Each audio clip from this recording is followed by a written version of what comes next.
Sadhguru, welcome to Yale. Thank you. What a delight, what a joy to have you here. You are among friends, and it seems that there are many who know of your work, and there are many who don't. You are a highly educated man, but I'm devoid of education, so you have to… Well, you know, as… Make some allowances for me. That's lovely of you to say. I'm so well educated, I have rediscovered a joyful curiosity. And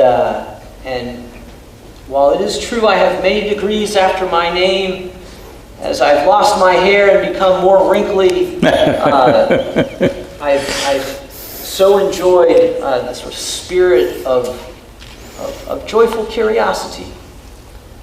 So in the spirit of hospitality, in the spirit of joyful curiosity and coming together across traditions, I would love to hear your thoughts on a number of topics. The one that is near and dear to my heart as an educator and as a physician and a pastor is this area of wellness and burnout. Physicians today, a big study came out, 54% of physicians in America meet criteria for burnout. And nurses are in the same boat. And you're here at a medical school, and we're looking for answers, and we're looking for hope.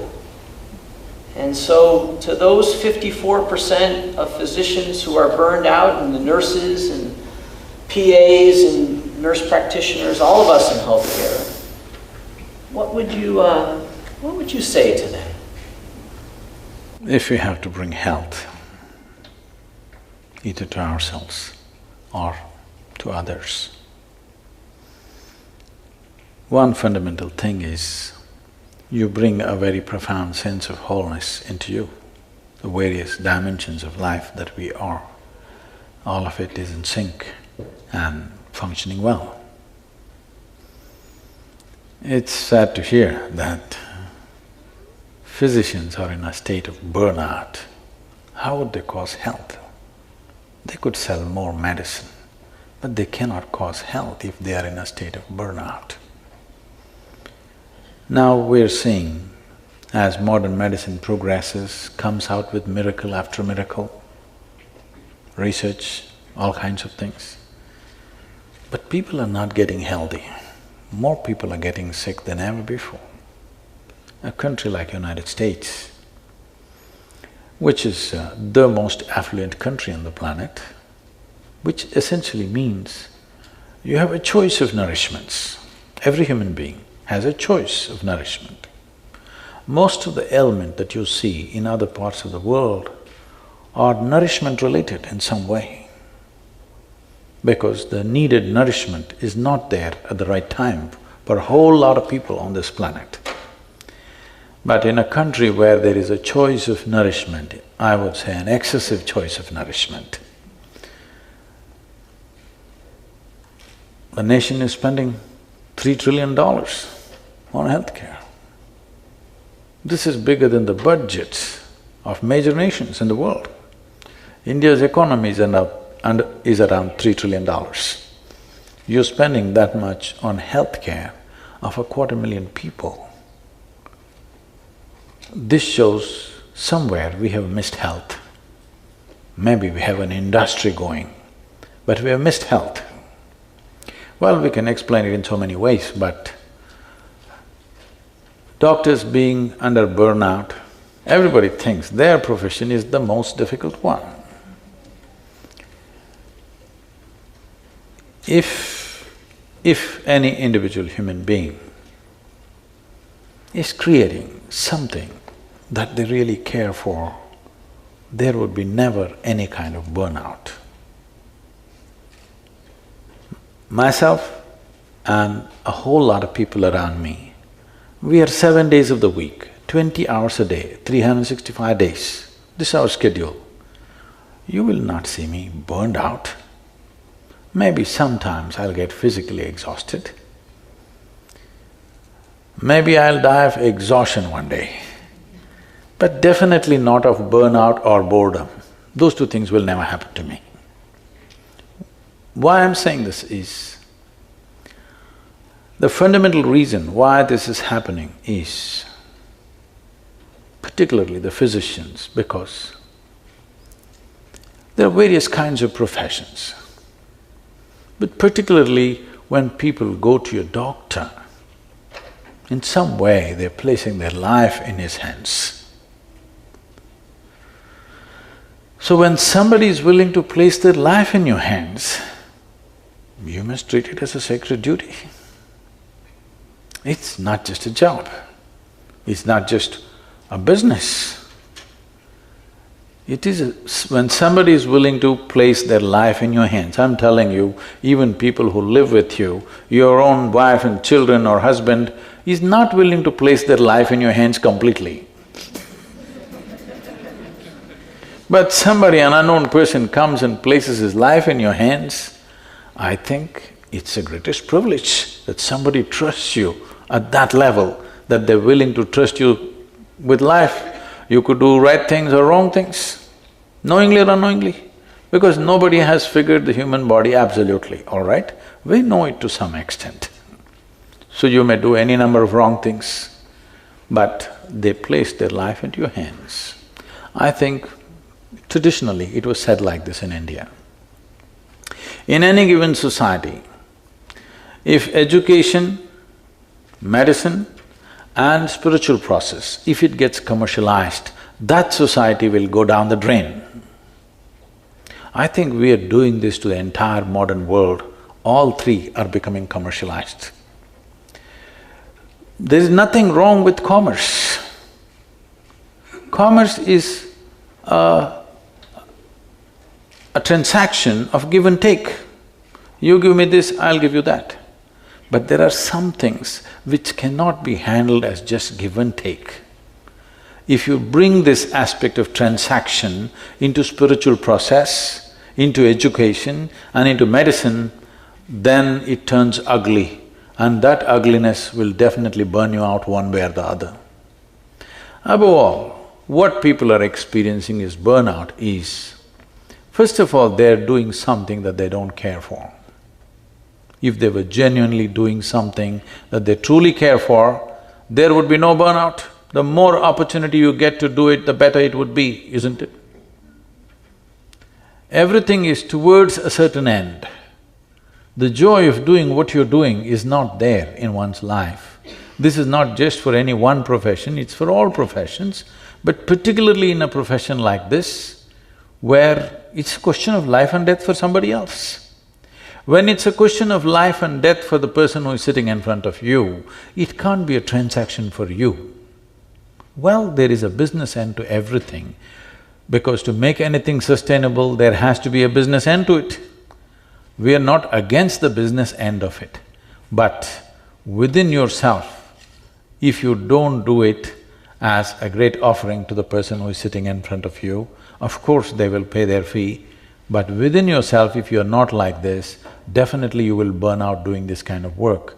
Otherwise, every day, if you helped a person, if in some way you made somebody's life… their life better, by the end of the day, should you be ballooned into a joyful state or should be in a state of burnout at the end of the day? It should not be a burnout. If you genuinely experienced, you have enhanced many lives around you, this is not about service, this is not about ideas of I served this, I did this. No, there is a joy within a human being when they're able to touch another life. Why you're holding a few people dear to you as family is because you believe you can touch their life in some way. You can make a difference. That is what is most important for a human being. In every activity that we perform, whatever the nature of the activity, how profoundly we can touch someone else, this is what makes the big difference. If you make a movie, you don't want to make a movie which nobody wants to watch, would you? You want people to watch this movie and come to tears, isn't it? You don't want to build a house that nobody wants to live in. You don't want to cook something that nobody wants to eat. These things you can do only because in some way you are able to touch another life through your activity. This is most fundamental need within the human being.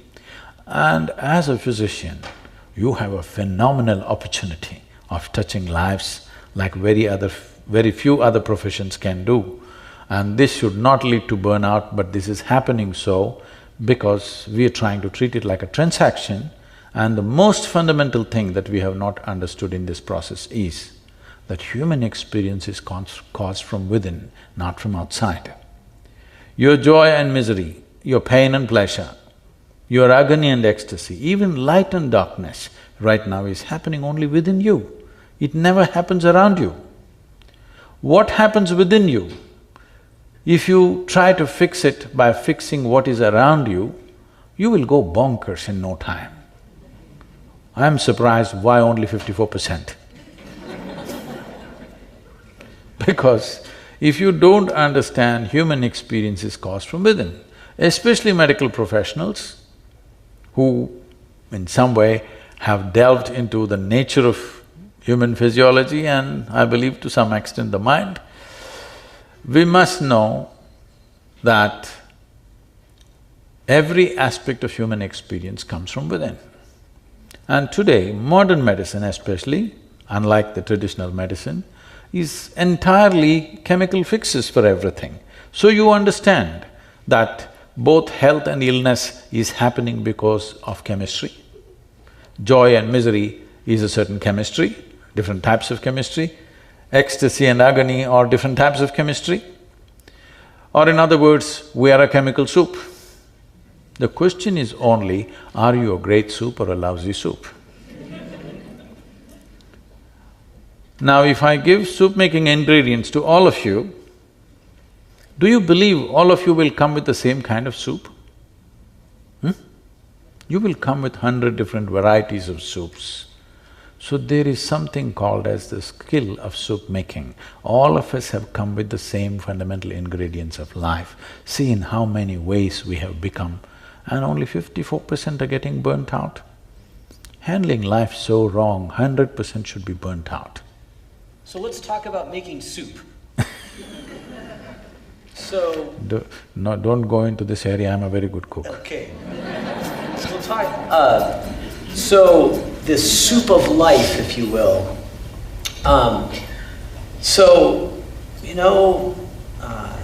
Tonight there is a nurse or a physician who has come home and they told a family member that their loved one just died.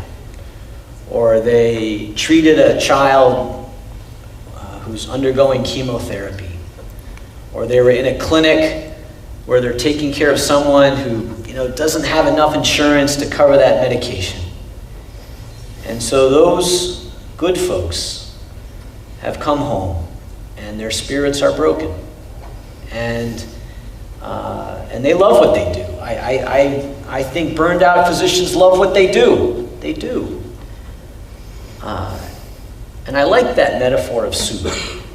What can we do? And so, what can we do? What can that nurse, that physician assistant, that doc, Saturday morning comes around, they wake up, what should they do? I can teach you a way of making your chemistry into a blissful chemistry. That means you're blissful by your own nature, not because of something that happened around you. This is exactly what I'm saying. What this question implies is, what happens around you determines what happens within you. The significance of being human is this, that what happens within me, I can create around me. If what happens around me makes me, I am still in animal nature. A human being means I do all the same things that the animal does, but I can do all of it consciously. That is the big part of being human. Well, you are born like any other creature, you grow up, You eat, you sleep, maybe you reproduce and you die one day. This is what every creature does. This is what you and me do.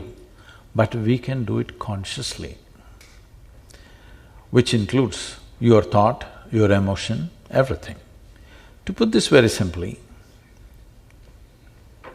it amazes me that people are 20, 30, 50, 60 years of age, they still do not know how to handle their thought and how to handle their emotion. This is a huge disability in the world.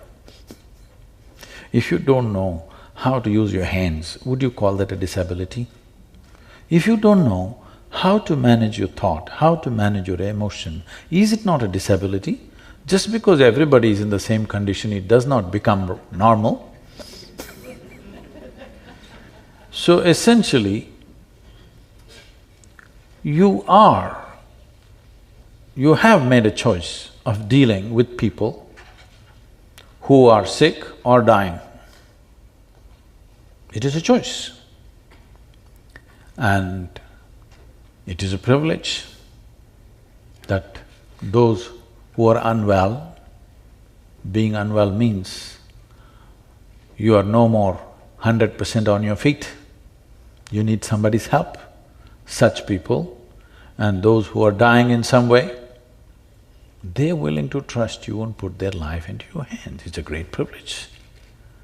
Well, in this, there are many things to do, as you gave examples that you have to convey something unpleasant to somebody.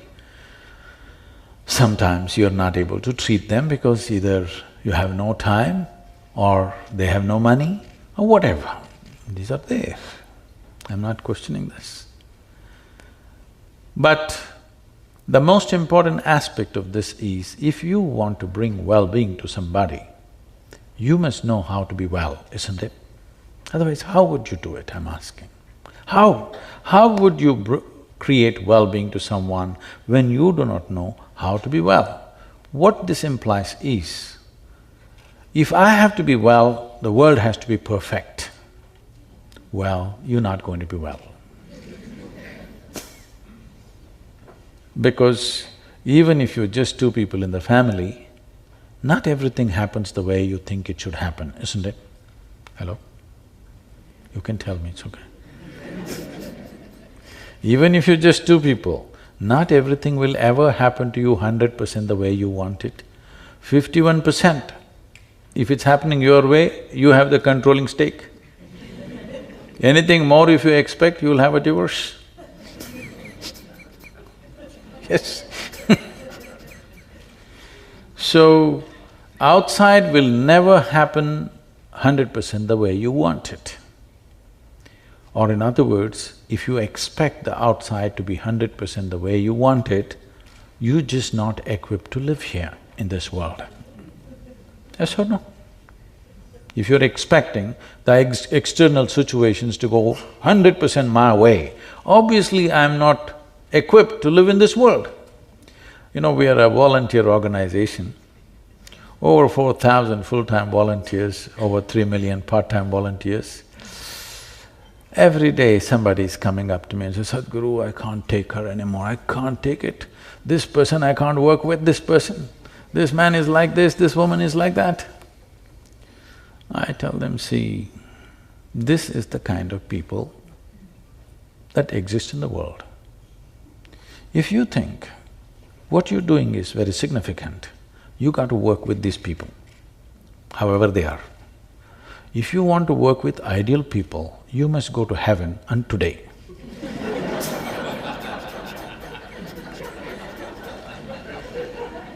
These are our realities. If you truly see, genuinely see that what I am doing is significant, it's significant enough to make difference in lives around me, now you have to do that work. The problem is not of the nature of your work. You just ask anybody, from the topmost job down to the most menial job, everybody complains about stress. So stress is not about your job. I must tell you this. A few years ago, many years ago, when I first came to United States, wherever I went, people were talking about stress management. I couldn't understand this. Because in my understanding, we manage whatever is precious to us, our family, our wealth, our business, our money. Why would anybody want to manage stress? It took me a while to understand. People have concluded that stress is a part of their life. Stress is not a part of your life. It's just your inability to manage your own thought, your own emotion, your own energies and your own body. If you knew, if your mind took instructions from you, would you live in stress or in bliss? Please tell me. What's your choice? Sure. Yes, such a simple thing is not happening because your mind is not even taking instructions from you. If your intelligence turns against you, who the hell can save you? So, this anxiety, this stress is not about the job. It is just that our education systems are such, they're telling you how to conquer the world, how to break an invisible atom, how to go beyond space. But they're not telling you a thing about this one. This is the most complex, if you want to call it a human mechanism, this is the most complex and sophisticated mechanism you have seen. Yes? Yes. As a doctor, you know. But I'm asking, even the doctors, have they read the user's manual? How to use this, Just by accident, something. When you live by accident, anxiety is natural. So, I was really interested in the title of your book, Inner Engineering, A Yogi's Guide to Joy. And those are some words that you don't usually see often so close together. I'm thinking about engineering and joy. And joy. And a yogi. There are some… And a yogi. And a yogi, right. Engineering, yogi, and I like that word, engineering. You need to know there are some really… some of the top engineers at the university are in the audience tonight. Yesterday was the engineers… Right there. Yesterday was the World Engineers Day. Yeah. So, what's the theme of… what would you say is the message of this? I mean, I think you're getting at that. Inner engineering, a yogi's guide to joy. What does that mean? Say, if you and me were here, let's say 100 years ago or 200 years ago, how the world was and how it is today, it is almost another world. It's not the same world, you wouldn't have recognized it. That's how much it has changed. What changed this? Our ability to engineer external situations the way we want it. We could sit outside and do this, but now we're sitting in this building because this is engineered for our comfort. Now, engineering essentially means making something just the way we want it. We made everything in the world the way we want it, but now 54% burnout. Because we did not make this one thing the way we want it. If we made this one thing the way we want it, again the same question, would you live blissfully or miserably? If you made this the way you want it, you would definitely make this blissful, highest level of pleasantness for yourself. What you want for your neighbor may be debatable, but what you want for yourself is very clear, isn't it? So, this is not happening because we have never approached inner well-being in a scientific manner. We are thinking something else from somewhere is going to fix this. If we want to be well, we looked up. In India, they call this Uparwala. That means the one above. I'm saying, is it true that you are living on a round planet? Hello? Is it a round planet that we are living on? And on top of it, it's spinning. If you look up, you're invariably looking up in the wrong direction, isn't it?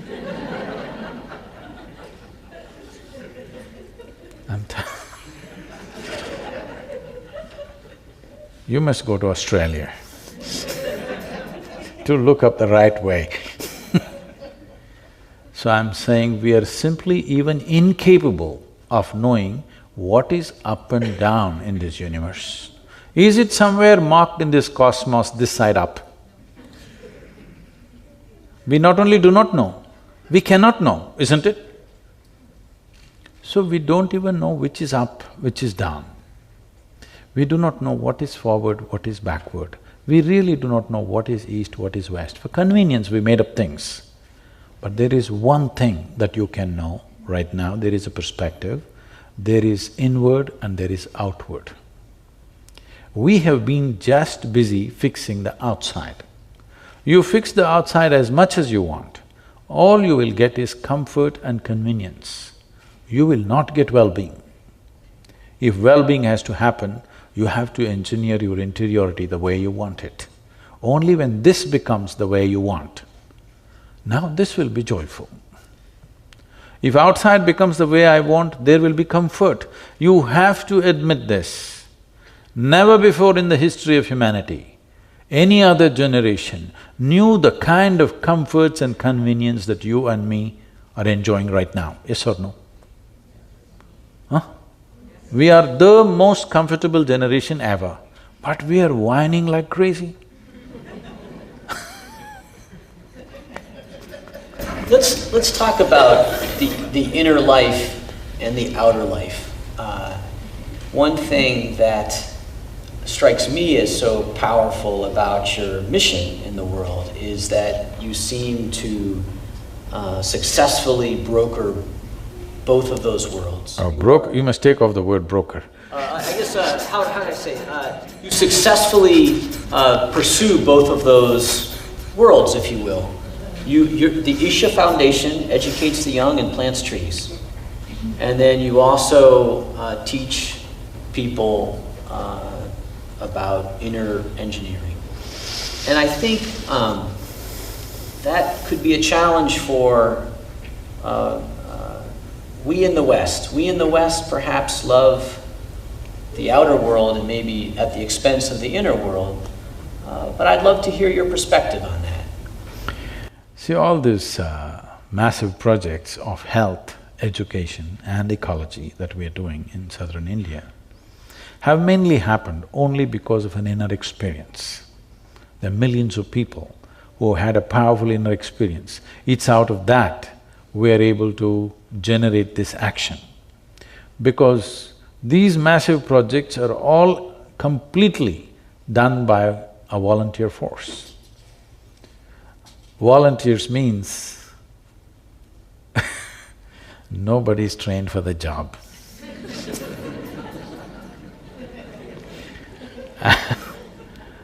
And you cannot fire them for inefficiency because they're volunteers.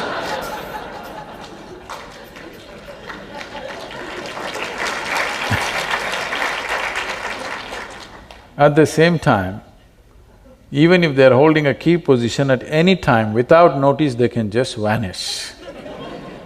You manage an organization like this, you will go crazy in no time. That's my job. So, having described my job, which is a sure route to madness, if I was not as well established I am within myself, it would have driven me bonkers. Because I've managed businesses before. And at that time, I used to wield my authority on people to get things going. And the main thing was, they were on my… I was doing the payment for them. That was the main control. Now I don't make any payment for anybody, everybody is not paid, nobody is paid. In fact, they spend their own money and come and do everything. To keep them going is essentially the inner engineering, because there is a powerful experience within which drives them to do all this work. It is unfortunate that people always trying to divide the world. You must understand this, that the very basic nature of human intellect is this. Human intellect, you know, all of you, the sharper it is, the better it is, isn't it so? You should agree with me. The sharper it is, the better it is, I think. Intellect. Oh. I actually want to talk about being a prophet. Well, I don't go that far. Let's We're finish going. the project. Let's go there. So, because one of the things about sort of being mindful of the inner life… You cannot be mindful of the inner life. Now you talked about being a prophet, now I can say no. So I don't think… I wouldn't say you're a prophet, I'm talking about the Judeo-Christian tradition of prophecy. So in the Hebrew Bible, in the Old Testament, there is the role of those who speak truth to power, who speak out against injustice, who sacrifice themselves for a cause because of injustice. And there, in that narrative, there is anger and there is rage. And there are significant groups of people in the world, in our country, who have due cause to be angry about the world. The refugee, the ethnic minority, the poor. And one thing about inner engineering and sort of finding peace within oneself, the other side of that coin is, you know what, is there ever a time to be angry, to march, to be enraged at the injustice of the world? What would you say to that?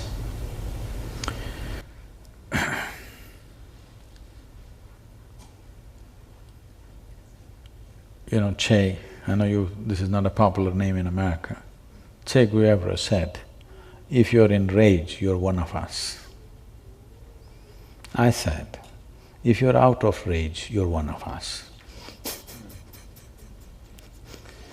If you're really out of rage, you're definitely one of us, because you think there is a reason for your anger, which is a wrong perception. If you look at it, people get terribly angry with their loved ones. There's a whole lot of violence within the homes because they get terribly angry with their loved ones, somebody that they're living with. And they have a good reason to get angry because she did not cook the breakfast properly, or the dog peed where it's not supposed to pee. Or I've seen people yelling and screaming and breaking their clubs on a golf course where they're just having a good time. So I'm saying everybody has a reason to be angry. Anger means just this. When you're angry, as a doctor, you know today that when you're angry, literally you're generating poison in the system, literally. If you are poisoning yourself internally, and when you're angry, you know you do the most idiotic things in your life. When you turn back and see, you can't believe you did it. But most idiotic things happen when you're angry. So I'm asking, is anger an intelligent expression of human life or an idiotic expression of human life? Hello? Idiotic. So that's all you need to know. The next time you're angry, you just know you're stupid because you're turning against yourself. But I will tell you, the reason why this anger has been eulogized is, in a moment of anger, some people who were sleeping all their life propelled themselves into action, and that action produced some results. Yes, that can happen. It may so happen, you know, that if I throw a stone at you, instead of hitting you, it hit the apple in the tree and the apple fell into your hands. But that's by accident. Generally, if I throw a stone, your head will crack. That's what is supposed to happen. Yes? So I got angry and something got done.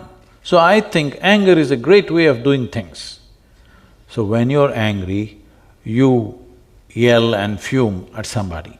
I'm asking all of you, How many of you enjoy being yelled at and fumed by somebody else, whether it's your boss or your husband or your wife or your parents or anybody? You really thoroughly enjoyed this. Hello? Did you? No. And what makes you think somebody else enjoys it? They endure you, they don't enjoy you. And when they're done, they're done. So, it doesn't matter whether the anger happened to a man that you call as a prophet, because we have a way of eulogizing everything with which we have a distance of time. Suddenly, anything which is over 1,000 years becomes sacred in most people's mind, but whatever is happening right now, however great it is, they don't have the intelligence to recognize this. People are saying the past things are great simply because everybody else is saying it, not because they truly recognize. But we are coming to a time, if you don't do it, your children will do this. That is, a time is coming in the world where unless it makes sense, it doesn't matter from what source it comes from. Even if God comes and speaks here, the next generation will reject it unless it makes sense to them. This is a good development because instead of authority being the truth, truth is becoming the authority. It's a good way to go. But once this happens, questions are going to rise, all kinds of questions. With all due respect to every religious tradition on the planet, I come from a land which has immense traditions, unbelievable. Most people in the world, most Indians are not even conscious of this. How many traditions, how many ways are there in that land? When Mark Twain came to India, he said, anything that can ever be done either by man or God has been done in this land, because the exploration is so incredible. But with all due respect to all of them, I say this, that if you raise three fundamental questions, 90% of the scriptural knowledge on the planet will collapse. I'm sorry, but this is the truth. If you ask three pertinent questions, you will see 90% of the scriptural knowledge on the planet will just collapse, it can't stand scrutiny. So what are the three questions? You are not a scripture, so why should I? Oh no, you said ask three questions. Yes, the fundamental questions. If you ask, simply, see, the fundamental thing is this: you don't know where you came from, you don't know where you will go. You can believe. If we work hard enough on you, we can make you believe anything. You must know this. I was just talking to a group of people in Nashville, Tennessee, where our center is. I was just telling them a joke. In the joke, I referred to God as Him. Immediately a few ladies stood up and said, "Do you believe God is a man?" I said, "Whoa, whoa, whoa, I know what I've gotten into, you know." I said, "I was just telling you a joke." He said, "It doesn't matter, you said Him." Now this is a debate in America, is God a man or a woman? I think this time in the election they're trying to settle that issue.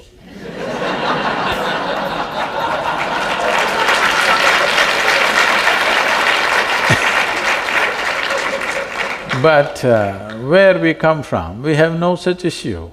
We have a man god, we have a woman god, we have a cow god, we have an elephant god, we have a snake god, we have a bird god, we have a dog god, we have every kind. Crawling ones, creeping ones, flying ones, all kinds. Because we are a very wise culture. We foresaw all the future problems that may arise. And there is also a debate which in the last election they tried to settle, but it did not settle, I think. People are debating in southern churches, is God black or white? It's a big serious debate happening. People really debating about this, is God white or black? Well, you know, Idi Amin, the Uganda man, Idi Amin declared God is black. I agree with him.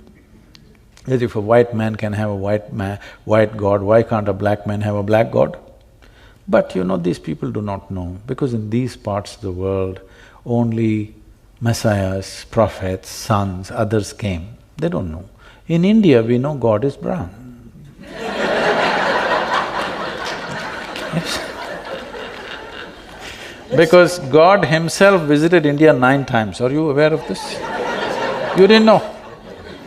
God visited India 9 times, himself. Indians are very proud of this because God visited us himself 9 times and he sent his son and messenger and others to other places. I keep reminding them, that's because God wanted to do the job hands-on with Indians. He couldn't trust anybody else with Indians. He came 9 times and he failed.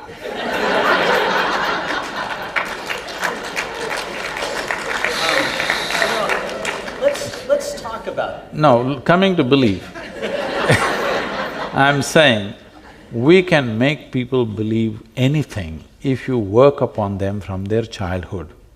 Anything, believe me. You just have to work hard enough and make them believe this, that, everything. Belief gives you a confidence without clarity. Confidence without clarity is a disaster on this planet. There is no substitute for clarity. There is no substitute for clarity. But if you have confidence, you can just do something, just like that. Sometimes it works. Even if you're not clear, you can simply do something and it'll work. Can I tell you a joke? Please. This happened in New York City. Late afternoon, an 8-year-old boy came back from school. He had a very progressive mother, obviously she was single. I'm saying nobody catch up with her. He came home and he asked, "Mama, is God man or woman?" She thought about all the gender issues and the coming election and everything. And then she thought about it for a while and she said, "Both." The boy went into deep thought.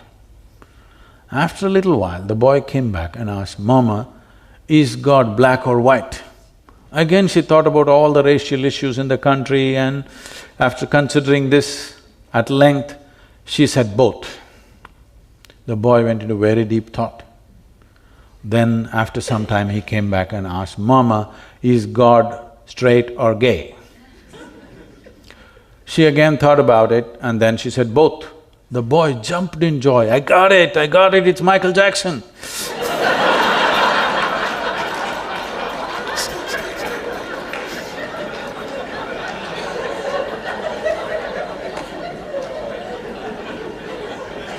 So how we arrived at our belief has cultural backing. Every culture has made up their own stuff. But I'm asking, do we genuinely know where we came from and where we're going? If you're so clear where you're going, that is for an appointment with the Creator, I don't think you should postpone the appointment. You must take it today, isn't it? But that's not true. If death is next moment, you don't want to go. If you are so sure, only that fanatic who blows himself up seems to be sure. Everybody else has a doubt, isn't it? Every working intelligence has a doubt, yes or no? If you have frozen your intelligence with overriding belief systems, then you're going. Every other working intelligence, if death is next moment, there is hesitation or no? For sure, isn't it? Because you really don't know where you're going. You can believe what you want, but you really do not know. Belief is of social significance, to some extent of psychological significance, but existentially it means nothing. Can I ask your thoughts on this? In some ways, in many ways, we are the inheritors of our traditions. and they do influence us and shape us. Is there a positive role for the traditions from whence we come? For example, if I'm going to try to inner engineer my inner life and try to get some direction and meaning and faith and hope and values, I can't do it alone. And there are rich traditions, Hindu traditions, Judeo-Christian traditions, Muslim traditions that give some context, some meaning, some structure upon which to anchor my life. What do you think about that? Do we throw away all the traditions and inner engineer our lives, or can we use these traditions? As you said, to anchor our lives. Now that is the decision that every human being has to make. Do you want to be anchored or do you want to set sail? That is a decision that everybody has to make. If you're looking for confidence, if you're looking for stability, then you have to anchor yourself to something. If you're looking to go far, then anchoring will not help. Traditions, all traditions, with all due respect to all of them, particularly traditions that are coming from India and also elsewhere. I'm not in any way an expert to make a comment on the traditions that you're talking about, but essentially tradition means this. What somebody did yesterday is today's culture and tradition. What you do today is tomorrow's culture and tradition. I'm asking you, how much of what we're doing today in this world and in this country is consciously cultured?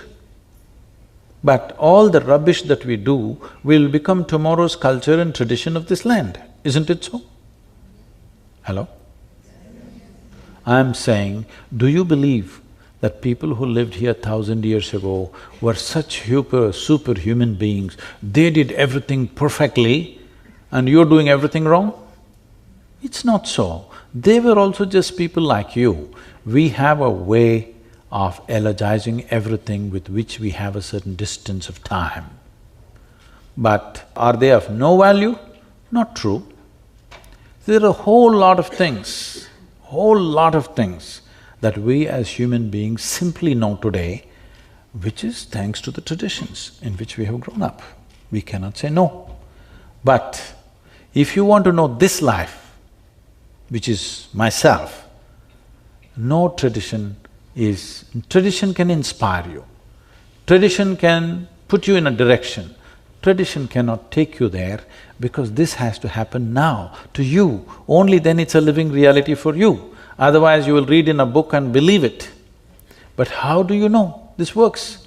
I'm saying it should work. People ask me, Sadhguru, how do we know whether we have met a real teacher or a guru or not? I just tell them, look at his face, whether it's worked for him, what he's talking. Has it worked for him? That's all the question. If it's worked for him, it doesn't matter what it is, you must go with him because it's worked for him. If it's not worked for him, what is the point? Dead tradition. So one of the traditions here in a medical school, in a Western medical school, is the tradition of the evidence. Show me.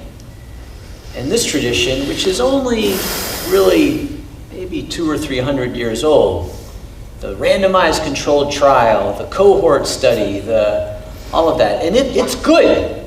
You know, that's how we've gotten cures for,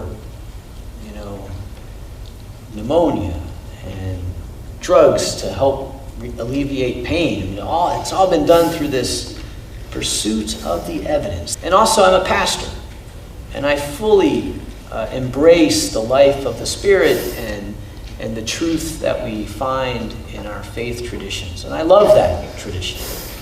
But I do recognize a tension, if you will, between the truth that we discover in the lab and the truth that we discover in our spirit. And I love that tension. I think that's a great way to live in a way, that sort of loving, joyful pursuit that is both the truth that I see around me and the love that grows in my heart. But I do recognize the tension. What is your perception of that? So when we talk about the evidence-based approach, it is not a tradition. When it happened, when the Renaissance happened, it was breaking of all traditions. Till then, because it was written in a book, because a certain authority was espousing it, we said, this is it. When medical science evolved from Jenner to others, the fundamental thing was they broke all tradition. So now if that is becoming a tradition, I'm very sorry, because this was an exploration. An exploration cannot be traditional. An exploration means you're constantly trying to step into new terrain. That's what an exploration is. But if that has become traditional, then we are treading the same track and thinking it's exploration. This evidence-based approach has done wonders to many, many things, no question. But this entire process is dependent upon the human intellect. This is what we were just coming to, but we went off a little bit. Human intellect, by nature, I was just asking you, would you like it sharp or blunt? Hello? You want it sharp. If you have a sharp instrument, let's say you have a knife in your hand, what could you do with this flower? With a knife. You could cut it finely if you want, but you can cut it into pieces. That's exactly what the intellect does. Whatever you give it, it will cut it open and try to see. The way of evidence-based science is dissection, fundamentally. Well, even in the medical school, I'm sure, we're the pathology labs, we are opening up, fortunately the dead. But if you really want to know somebody, someone whom you love very much, if you really want to know them, I think you should dissect them to know them. Would it work like that? No, obviously. So, there is one dimension of life which is physical in nature, where dissection will work. But what is physical about you, the body that you carry, is an accumulation that you gathered over a period of time. It's just the food that you've eaten. It is actually a piece of the planet. Most people don't get this when they're walking. But the countless number of people who walked on this planet before you and me, they are all topsoil today. You and me also will be topsoil, unless your friends choose to bury you real deep, fearing that you may rise from the dead. This is just the soil, isn't it? Hello? This is just the soil that you walk upon. So this is an accumulation. What you gather, what you accumulate, you can claim it is mine. You cannot say it's me, isn't it? Right now as I'm speaking, I say, this is my glass. You will think, oh, Sadhguru seems to have a problem. But let's listen, everybody says he's wise. After some time, I'll say, this is me. Then you will say, let's go. Because if I claim this is me, you know, it qualifies for madness, isn't it? Whatever you acquire, you can say, this is mine. But if you say, this is me, this is madness, yes or no? Are there any psychiatrists? Does this qualify? It does. So, every day you're doing this, food appeared on your plate, you said, this is my food, you ate it and then you say, it's me. This is madness. But you have enormous company. And we believe in democracy. Whatever the majority says must be right. So, it is going on. But the moment you believe something that is not you as yourself, you kind of lost it. You derailed from life. So turning inward does not mean dissection. Turning inward does not mean contemplation, because the content of your body and the content of your mind is an accumulated substance, isn't it? You gathered it from outside. What you gather from outside can be yours, but can never ever be you. So we're talking about inner engineering, not as twisting and turning the body, not about taking on new attitudes of love or generosity, compassion, whatever great values and emotions that a human being can have.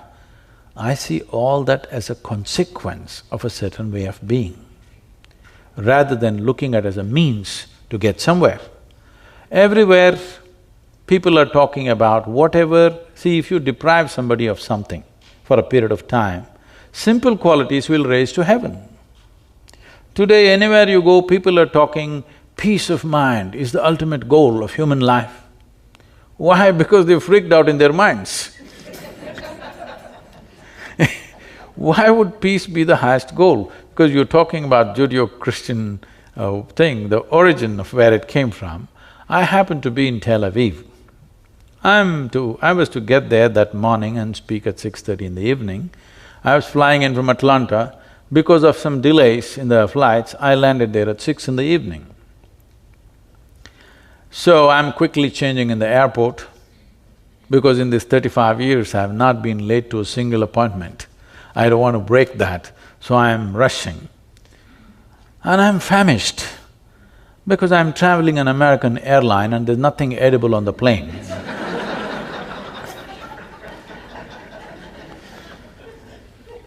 I'm super hungry and I rush to the venue. And to my joy, I find the talk is in a fine restaurant. Life can't get better. So as I went in, people are greeting me and one man comes up and says, "Shalom." I ask him, "What does it mean?" He says, "This is the highest way of greeting."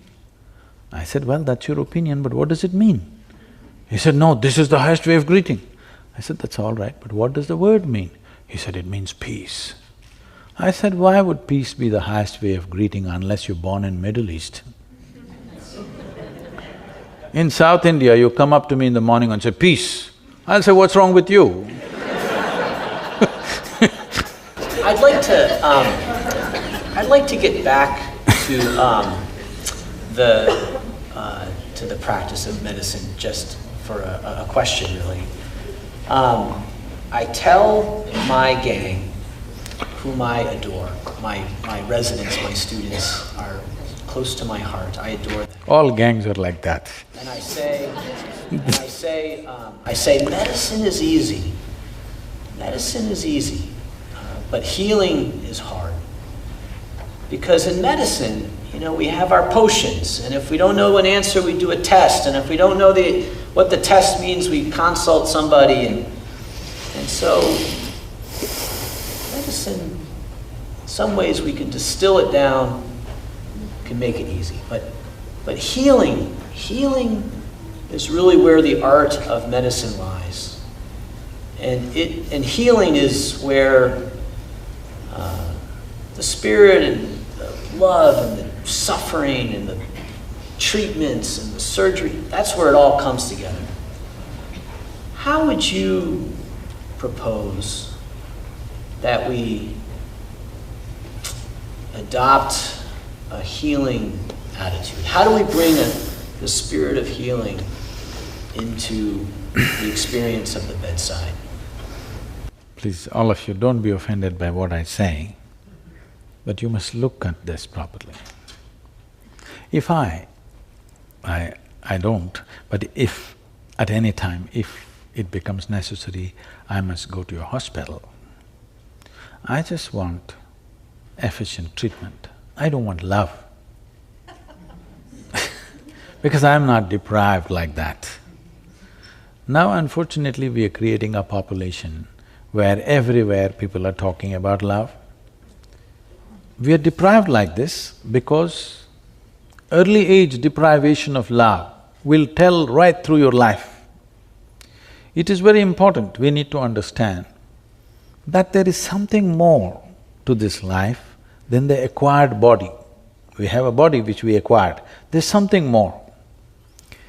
There is a whole tradition in India, unfortunately, it's rapidly vanishing because of variety of changes that are happening in the society. Otherwise, how a mother should deal with the child till the child is 4.5 years of age. In the vernacular languages, it says that she should wrap herself around the child in every possible way. Not because the food that you give the child, the milk that you give the child is not the only nourishment. The child needs to be wrapped with motherhood. Then only this child will grow as a full-fledged child, otherwise it will grow as a deprived child. But modern societies, we are going to a place which is almost impossible to deliver this. It's simply not possible in the way we have structured our families, it's simply not possible to do that. So, having said that, when people come to a hospital, they should just look forward to efficient treatment. Now we are looking for love. We should have found it somewhere else. At least we should have bought a dog if you couldn't find anybody. Dog is… if you get yourself a dog, 12 years guaranteed love affair. Guaranteed. Doesn't matter how badly behaved you are, still it's guaranteed. It'll not work with any human being. There's a whole lot of management to do with human beings. If you get a dog, however badly behaved you are a drunk, you behave badly, you beat him, do what you do, but the dog still loves you, guaranteed love affair. So, those of you who are looking for love wherever you go, dog is a good solution. When you go to a hospital, you don't expect your doctor to love you, just do what he has to do.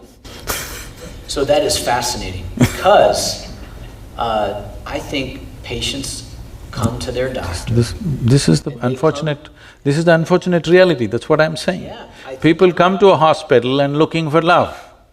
Wrong place.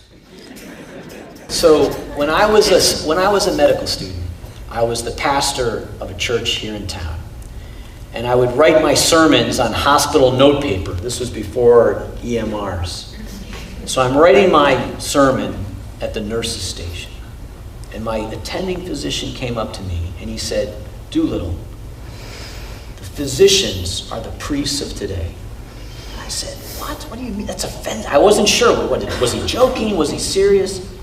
And he was serious in the sense that people come to their doctor and they have pain. And maybe it's back pain, maybe it's pain in their heart, and I think people come to their physician and they look for absolution, acceptance, forgiveness. They look to feel well again. And perhaps the critique of modern medicine is that we are trained to give a pill.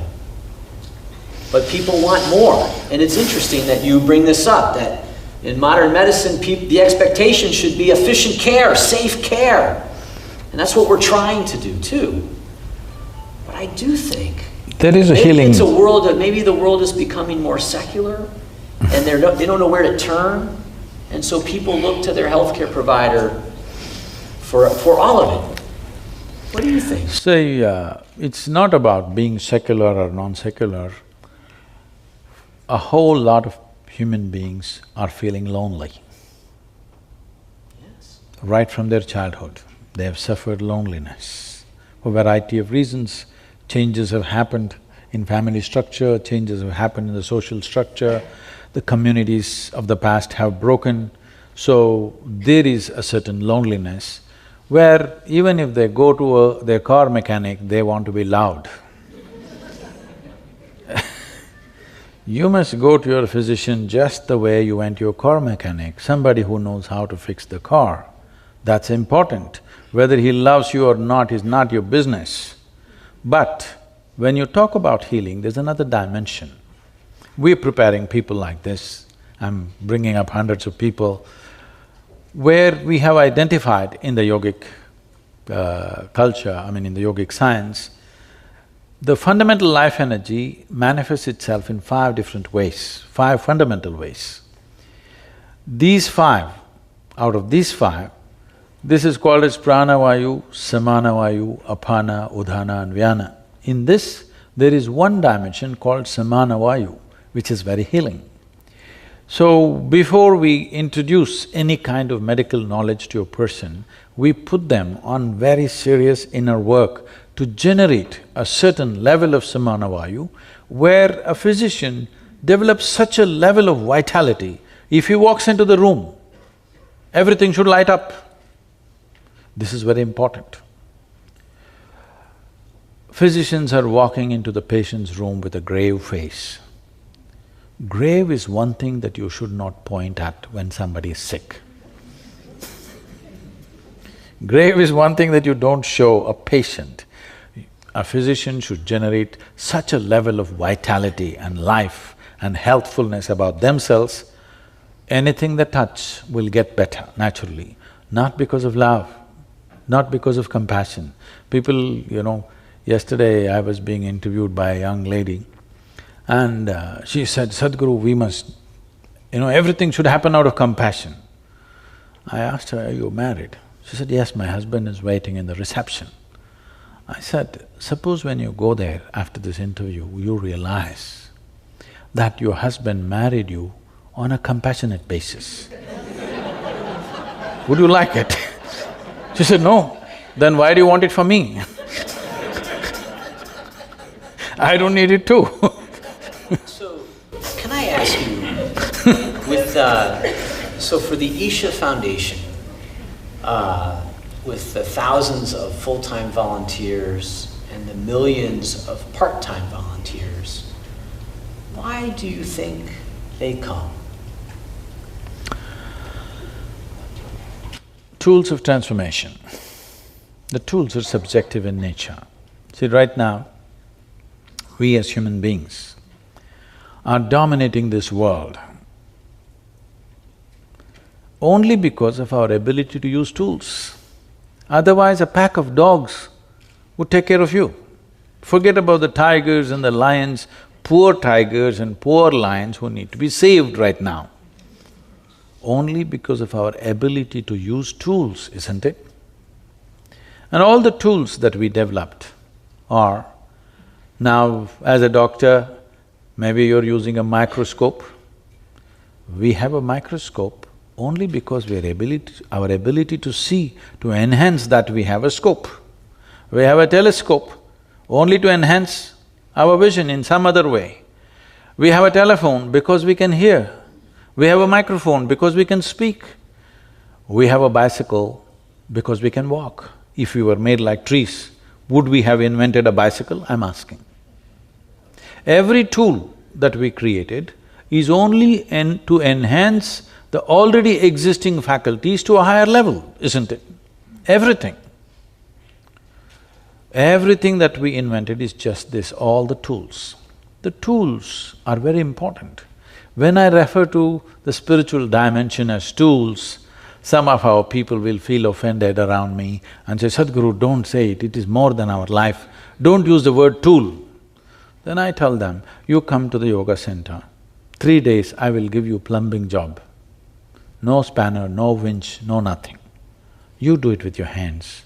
You can use your teeth. You will see all your 10 nails will be gone, then a few teeth will be gone after 3 days, then you come to me, I will give you a spanner. Will you worship the spanner or no? I'm asking you. Will you worship the spanner or no? It is the tools. Similarly, to turn inward, to extend dimensions which every one of you have known peace in your life at some moment. Hello? You must tell me yes or no. Yes. You have known joy in your life? You have known bliss in your life? You have known ecstasy in your life? Love in your life? You are capable of all these things. Only thing is, it's not sustainable. One moment there, one moment here, one moment there, one moment here. This is the only problem, isn't it? Suppose I gave you a tool. subjective tool with which you can remain blissful every moment of your life. Is it of great value to you, I'm asking? So, these millions of people, they have tasted the tools of transformation. One thing I have done to them is I have confused the hell out of them. So what is that tool of transformation? How would you describe This is the first tool. First thing is you must get confused. Yes, because you're talking about anchoring, that's why I'm saying this. Confusion means you realize that you do not know, isn't it? I'm asking, with all this exploration of science, do we know even one single atom in its entirety? Hello? Do we? No. Then what's our problem in saying we don't know? I do not know is an immense possibility. Now you're trying to destroy I do not know with all kinds of beliefs. Why don't you say I do not know? If you truly realize I do not know, your intelligence will be in an active and super alert state every moment of your life. The moment you believe, it sleeps. It lets you sleep. But people are not willing to go through this. They want something. Tell them something, they want to believe and say, I'm fine, I want to sleep tonight. No, I do not know. If you see I do not know, the longing to know, the wanting to know, the seeking to know will happen to you. Everything that you do not know, you just believe because somebody said so. Even if it is true, right now I'm going to tell you what is the truth, but it's not in your experience. So what is the options that you have? You can believe me or you can disbelieve me, isn't it? If you believe me, you will not get any closer to truth. If you disbelieve me, you will not get any closer to truth. It is just that if you believe me, you will have a positive story to tell. If you disbelieve me, you will have a negative story to tell, but you will not move an inch existentially. Psychologically, it will give you comfort. So this is something you must decide. Are you looking for solace or are you looking for a solution? If you're looking for solution, then you need tools to turn inward. If you're looking for solace, believe something. So if the first step is, I don't know, what do you do then? What happens after that? So this happened to me when I was just 4.5 years of age. Suddenly one day I realized I don't know a thing. I was only about 4.5 years of age. If somebody gave me a glass of water, I would just sit like this for 3-4 hours at a stretch because I wouldn't know what is water. I'm telling you, even today you don't know what is water. It is the only substance which is in all the 3 states on the planet. 2/3 of your body is water, 2/3 of the planet is water, but you don't know what it is. We know how to use it, but we don't know what it is. Isn't it so? We know how to use this water in so many ways, but we do not know what it really is because we do not know what really anything is for that matter. So if I found a leaf, I would simply sit like this for 6-7 hours. If I sat up in the bed, entire night I would be staring at the darkness. My dear father, who's a physician, started thinking I need psychiatric evaluation. He started saying, this boy has lost it. He's just staring at something all the time. My problem is, I look at this and I don't know this. I'm not able to shift my attention to that. I'm just looking here still. He thought he could educate me. He tried. So there is a rule, strict rule in the house.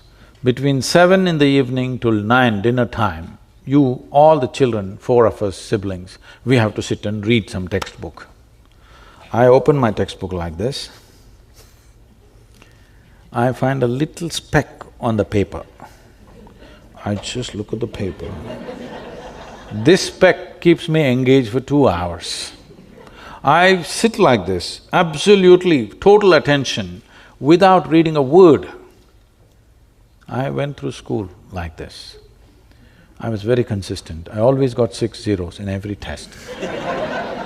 So if it's not shalom or compassion or love,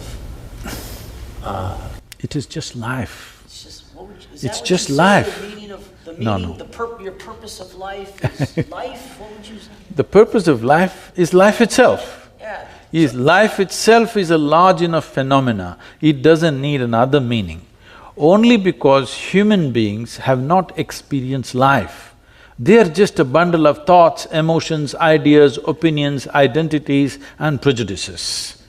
Because of this, they are looking for a meaning, because their psychological scape has overshadowed the existential life that they are. Right now, all that they're experiencing is a minimalistic mind, not life. If you look at life, what is the nature of life? As you sit here, we are breathing, for sure. Hello? Those who are not will need medical attention. We're breathing. Breathing means, in some way, this life is in communication with the entire atmosphere. In fact, this green, Project Green Hands of planting trees, the entire movement was instigated like this by me. I took a bunch of people, about 3,000 to 4,000 people came. I said, all of you should come. They came, I arranged a meeting in a village. There was a big tree, a rain tree, 3, 4 trees were there, large trees. But I arranged the meeting around 11 o'clock in the hot sun in southern India. So I stood there and I am speaking to them. They're all sitting like this. Slowly, as the sun gets hotter, they're just wilting away, and I'm speaking and speaking something, telling them stories. And I'm watching how they're just wilting away. See, walking in the sun is one thing. If you simply sit there, it'll just burn you down. They're just thinking, what's happened to Sadhguru? He's become like this, heartless. Yes. Then, after about an hour and a half, when they're really going down, then I say, get up all of you. And then I walk them under the shade of the tree. You know what a tree is only if you sit in the sun, in hot sun, for an hour and a half too, then walk under the tree, it feels like paradise. They all, I made them sit down and said, see, what you exhale, the trees are inhaling. What the trees exhale, you are inhaling. Look at this, one part of your lung is hanging out there. And I created a process with which they could experience this. They just sat there like this with tears in their eyes. And that is it, Project Green Hands, 27 million trees they've planted. Yeah, now nice. You can't stop them. Yeah, nice. They're planting and planting because now they see it's a part of them. Is it not true that you exist here as a part of everything else? It is just that it's a privilege. Though you are a speck in the universe, less than a speck, still we are given an intellect, we have given senses of perception, we can experience this like an individual. But in reality, if you observe yourself, you cannot exist by yourself even for a nanosecond, isn't it? The entire universe is supporting you. So the only way life can happen is an inclusive way. So yoga means just this. The word yoga means union. Union means the boundaries of what is inward and outward, you took it away. There is no such thing as you and the other. If you sit here, we can do an experiment actually. I don't know if time allows. If you sit here and suppose for one moment you experienced all these people here as a part of yourself, like you experience the 5 fingers of your hand. How is that possible? Well, what is this body today? Yesterday it was not your body, isn't it? It was food. Today it's become body. So something that is not you became you. How? Right now there is water, this is not you. If I drink it, does it become me? Definitely does. So what is it that I have done? I included it into the boundaries of my sensations. What is within my boundaries of sensation, I experience as myself. What is outside of my boundaries of sensation is not me. Now, the yogic system, we developed a way that if you keep your energies in a certain level of exuberance, now you will see your sensory body will expand. If your sensory body became as large as this hall and you experienced all these people as yourself, after that, do I have to tell you, love them, don't hate them, don't kill them, don't harm them, be compassionate? Would teachings be necessary for you? If you experience something as a part of yourself, after that, you don't need any morality, you don't need any ethic, you don't need any values. What is you, you will always handle it right. What is you, it is of the highest concern to you. If you experienced everyone and everything as yourself, this is what yoga means. If one is in such a state of union, then you call him a yogi. If you turn and twist your body and hang upside down, you are not a yogi, you are just doing circus. Yes, unfortunately, people think by turning and twisting they're doing yoga. No, yoga means you sat here, you experience the entire universe as yourself, not as a hallucination, but as a living experience. Not in the firmament of your mind, but existentially, you know this is you. Now, you don't need any policy, you don't need any morality, you don't need any scripture, you don't need any guidance from anywhere. You will conduct this sensibly to the best of your intelligence and capability, and that's all a human being can do.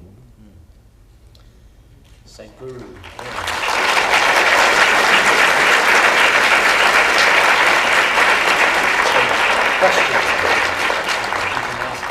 So, we have a few minutes for questions. Does anybody have… Go ahead. My question is touching back to the point which you brought up about the belief. Can you tell a little bit more about what's the difference between belief and faith? You're trying to gather more information. As much as I can in 1 hour. That is the biggest problem. You can gather as much as you want. You could go… if you gather a lot, you'll become fat. But you will not feel enhanced. The only thing that every life is seeking is to enhance itself to its fullest possible level. Whether you take a worm or an insect or a bird or a tree, all of them want to become full-fledged life. Only problem is, we know what is a full-fledged worm, we know what is a full-fledged insect, we know what is a full-fledged tree, but we don't know what is a full-fledged human being. Now you think by acquiring more and more, I don't know what information you gathered, but by acquiring more and more, you will not become more. It has not happened, isn't it?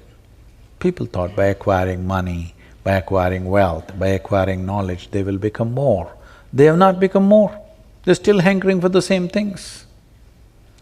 So, by acquiring more information, you will not become enhanced. It is just that if you approach information sensibly, you will become more hungry. If you approach information as a way of projecting yourself as better than somebody else, then you will think you have attained to something. This is what happens by acquiring information. Only in comparison it's valuable. If you have certain level of information, you need somebody around you who doesn't know it for you to be looking smart. Yes. Today it's become a fashion. Before they go to a dinner party, they will Google out that galaxy Z67, how many million light years is it?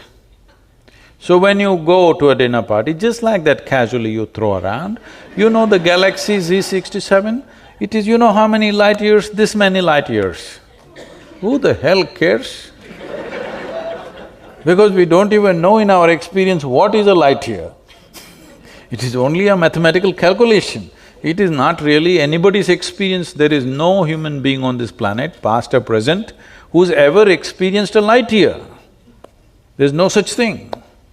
It is only a mathematic calculation to somehow come to terms with the immeasurable dimensions of the existence. We try to somehow quantify it so that it comes into our understanding, but nothing comes into our understanding. As science explores more and more, it is only getting more confounded. The only reason why science is surviving is because it's throwing out useful technologies on the side. If that was not there, science is far more confused in 100 years of exploration than it ever was before. But that's a good sign. If they had made stupid conclusions, there would be one more religion. Science is confounded today. The top physicists in the world are saying, we not only do not know, we know we will never know. This is a good sign, because this means your intelligence will remain on an explorative mode all the time, on an active mode, not in a sleep mode. So when the top scientists declare we will not know, it is not a hopeless situation, it is a great situation that people have come to this, that they understand if you go through physical means, it doesn't matter how much you explore, it'll go on endlessly. How much information you have, you will not get any better, you will get only more burdened by this. Things will happen on the side, technologies will come, iPhone will become 7, 8, 12, all right? But still, the way you talk to people is not going to change. What you say will not change. Your relationships will not change. Technology can go through the ceiling, but nothing of you will be enhanced. So, more information is not going to help. All I want you to take, the takeaway for you, because you want to take away something.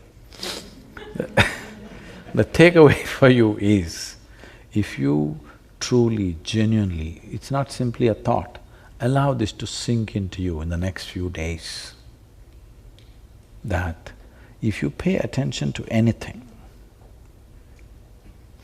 a leaf, a flower, water, people, dog, animals, anything, if you pay enough attention to anything around you, even the closest people around you, if you pay enough attention to them, you will see you don't know a damn thing about anything. On the surface, you seem to know everything, but if you pay sufficient attention, you don't know a thing about anything. Knowledge is a very limited sphere of life. Ignorance is boundless. Enjoy that. So, in the spirit of boundless ignorance, does anyone else have any questions? Let's see, there's a lot. Maybe someone… She has the microphone, hey, yeah. You got the mic, go ahead. Hello. Thank you very much for a wonderful lecture, and you definitely very smart man. My question is… That's the worst insult anybody has thrown at me. He started by saying he doesn't know anything. That was his whole… Maybe this is the main sign of a smart person. So my question is that you mentioned before that just belief without clarity is not a good thing. And I am absolutely impressed by amount of volunteers, like millions of the volunteers. I cannot even imagine how many people come for learning and not volunteering, so it's a lot. Do you think they are all driven by clarity and search for clarity? Or they believe that once they will do in the engineering, they will work on the process of gaining joy, and eventually they will have a positive story with you, or the positive story as you mentioned before. Thank you.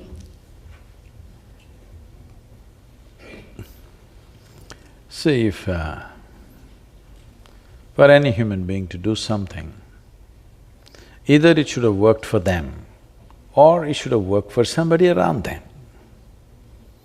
If you want to buy a car, either you will test drive it and see whether it works for you, or you'll ask the opinion of your friend who is driving that particular car, is this been good for you? Yes or no? So I must tell you, As a rule, for the first 21 years of my existence as a teacher, as a rule, I never appeared in the media, never once. To a point where media started writing about me, he's running some kind of a secret school. Because I refused to meet the media, no advertisement, no any kind of posters, not even a brochure, only by word of mouth, millions of people came. Because once it works for somebody, they wanted to work for their family, their friends and things, that's how it happened. In the last 15 years or 16 years now, 15 actually, from 2001 is when you have heard about me all over because we're making a lot of noise in the last 15 years. Because these projects which we started as small endeavors in the local area caught on so well and they became such major projects of planting trees, education, health. We are active in 53,000 villages. So it needs enormous support, otherwise this can't be done. For a non-religious movement which doesn't offer any miracles like this, never before, as I know in the last 200, 300 years, never before a spiritual movement has caught on this kind of following, where no ticket to heaven, no miracles, no any kind of stuff, only thing I'm telling them is badgering them that you are the source of all your troubles. Nobody else but you. But millions are gathering, which is very fantastic, because I must tell you this. About 30 years ago, when I conducted programs, over 85% of the people came because of health reasons, physical, mental ailments. Today, on an average, only about 12% of the people are coming for health reasons. The rest are coming because they're seeking. They want to know, they want to experience, they want their lives to be touched in a deeper way than the way it is touched right now. This is a phenomenal change that you're seeing in the world. It's never before, I think. Only 12% are coming for health reasons, but at one time over 80% were coming for health reasons, which is a big shift. Any other question? Maybe someone from up above there. You right there in the front, can you shout your question out? I was wondering if physical ailments are, have you witnessed physical ailments be cured by, or at least helped by yoga? Did anyone hear the question? Are physical ailments, have you experienced physical ailments being helped by yoga? We must understand, there are two kinds of ailments. In the yogic system, we look at health issues as two ways. One is caused by external organisms, which I think modern medicine has handled in a phenomenal way. In fact, the birth of modern medicine happened mainly because of the epidemics and pandemics which were happening at the time, where it would wipe out populations. It is that which inspired people to experiment and do the things that they did. And when they found solutions, that is when suddenly the trust of the population shifted from one to another simply because they could eliminate epidemics. And these were caused by external organisms. But 70% of human ailments are on self-help. That is, they cause it to themselves in so many ways. For whatever reasons, knowingly, unknowingly, they do it to themselves. This 70% of ailments that people cause to themselves can be undone from within. But if you have an infection, you must go to the doctor. If you have pneumonia, you must immediately go to the doctor. Don't try to do yoga. Now, are there instances? We have thousands and thousands of people, I would say hundreds and thousands of people, who walked out of their ailments without ever being treated for them. We don't treat people for yoga. I must tell you this because we're in a medical institution. A bunch of doctors from United States came to our yoga center. We have a yogic hospital. So about 12 of them, largely from this Michigan area, and they came and stayed for 3 days, and on the fourth day, they were very upset and they wanted to leave. I was very busy, I couldn't meet them, and somebody came and told me, Sadhguru, all these doctors are very upset, they want to go. I said, what happened? They're just very upset that there is no yogic hospital here. You told them there is yogic hospital, they think there is no yogic hospital. Then I said, okay, let me see them. Then I saw them, they were really upset, they were angry, they felt cheated that there is no yogic hospital here. Where are the patients? Where are the uniformed nurses and doctors walking up and down? I said, see, at that time, on that day, maybe there were over 70 patients. But I said, I thought I'll put them to good use, and I was making them work in the gardens.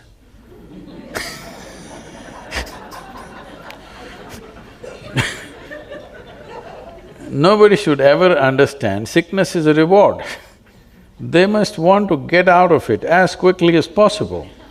Right now, we're treating patients in such a way, people would want to be sick whenever they want attention. Not just that, one important part of the yogic treatment is what is called as bhuta shuddhi. This means sinking and purifying the elements within you. Water, earth, water, air, fire and space. These 5 dimensions you can work on. This is the fundamentals of yoga. So one of the most important thing is, I want them barefoot, with open hands, to work in the garden, to just get in touch with the earth, be outside, get in touch with the air, water, earth. Half the ailments are gone. Treatment is there a little bit. Rest is all just connection with the world around, because this is a composite of all these things. You remove yourself and keep yourself in a completely alien atmosphere where you're not in touch. You're 4 inches above the ground all the time. You will lose contact with what makes your life. It's the very soil which you're carrying as your body. Is it not important that it needs to be touched with its origins? No, you're looking up. No, your life happens from this planet. There are other dimensions to it, of course, but physical health and the physical nature around you are very closely related. If you don't connect them, health is an accident for most people. Today I see America probably has the highest incidence of allergies. Is that so? Am I right? Very high. This is mainly because they're removed from everything that's natural. They're not in touch with anything that is natural, everything is tampered with. Those who are living in the open, even in America, I'm sure they have no allergy, they have no issue of any kind, they're doing fine. I think the homeless people are the most healthy people in the end. They're enduring all kinds of, variations in weather and still managing pretty well without healthcare. We probably have time for one more question. In the back, right there. Shout it out. How to seek for internal peace? How to? How to look for internal peace? Whoa, you just came in? I'm sorry, was that internal peace or eternal peace? Internal. Internal peace. Okay. Now,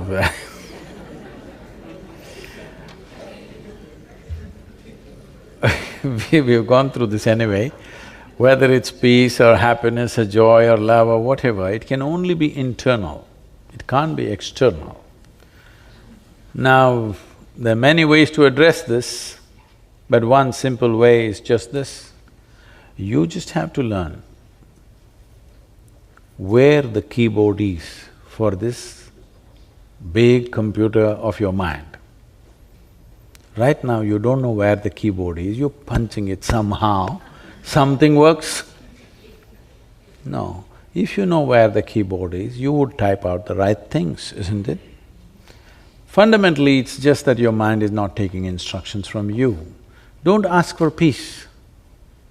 Don't ask for joy. Don't ask for love. Just you have to understand the mechanics of how this body and this mind works. And then you cause whatever you want. If you like turmoil, cause it. If you want love, cause it. If you want hate, cause it, that's up to you. But I trust you that if you are capable of causing pleasantness or unpleasantness within you, you will choose the highest form of pleasantness for yourself. I trust you on that one.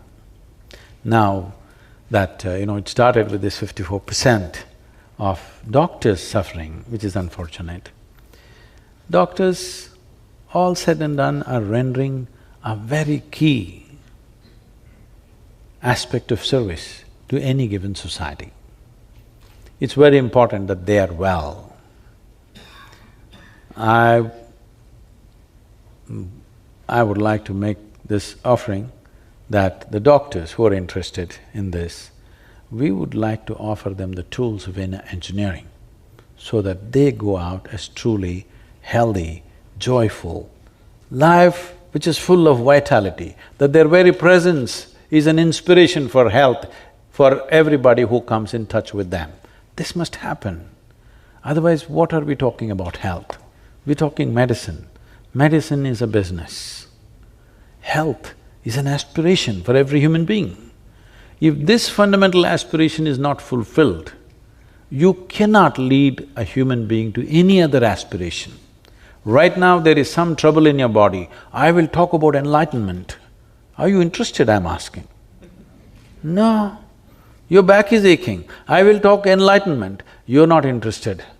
Will my backache go? That's the only question, isn't it? Because body has this power. Unless you keep your body in such a way that you don't know whether it is here or not. This is what yoga means, that your body becomes like breeze. If you sit here, you don't know whether your body is here or not. Otherwise, if you sit here for 1.5 hours, your body says, I must go to the bathroom, your body says, I must drink, your body says, I must do something, because it is in a state of compulsive needs. If you bring it to ease on all levels, you will not know whether body is here or not. If you are in such a state, you are not even conscious whether it's here or not. You have no gender issues, you don't care whether you are a man or a woman right now. Yes? It should not matter, I'm saying. There are only two places where your gender should matter, bathrooms and bedrooms. Nowhere else. And some people even debate that, right? Which you go to which bathroom, doesn't matter which bathroom, so just the bedroom. Everything is under debate. But I'm saying, to move the body from compulsive needs to a place where it is like a stepping stone, not an impediment for your life. Right now, the compulsiveness of the body is making people do all kinds of things in the world. People are not able to raise to a place where they can do something other than the compulsive things that every other creature does, simply because they have not kept their body as it should be kept. This body can be upgraded to a place where it will function like an antenna which will download the cosmos. Even if that doesn't happen to you right now, the physicians of the world, at least they must become an embodiment of health and vitality. This must happen. Whatever is needed from our end, we're willing to do for Yale and you, sir, Doolittle. Thank you so much. And I am Dr. Do Nothing. So thank everybody, let's thank Sadhguru for his visit with us. Thank you so much. What a great joy. Wonderful to have you.